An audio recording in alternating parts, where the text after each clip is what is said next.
ஐயா, பாட்டங்காலத்து சொத்துக்களை இவங்க பசங்க 2 பேரும் பிரிச்சு எடுத்துக்கிட்டாங்க.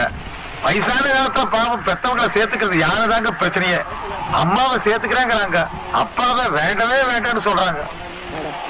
அப்பாவை தம்பிக்கா வச்சு காப்பாத்துட்டுங்க, அம்மாவை நான் வச்சு காப்பாத்துறேங்க. அது சரிப்பட்டு வராதுங்க. அவர் உதவக்கரையா இருக்காருங்க.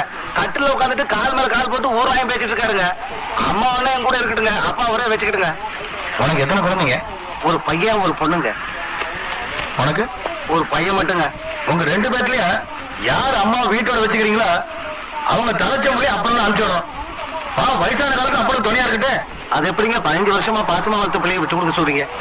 அதுவும் இல்லாம அவர்கிட்ட கஷ்டப்படுறதுக்கு எங்க மகளுக்கு என்ன தலையெடுத்துங்களா? நாங்க மட்டும் எங்க பிள்ளைய விட்டு கொடுக்க முடியுங்களாக்கும்? எங்களுக்கு எங்க புள்ள மேல பாசம் இருக்குங்க. கிழவன வேணா நான் வச்சுக்கிறேனுங்க, அம்மா அவரே கூட்டிட்டு போட்டுங்க.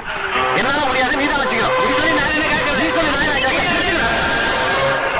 10-15 வருஷமா வளர்த்ததுக்கே 10 வருஷம் வளர்த்த மாதம் வாழாடுறீங்களா?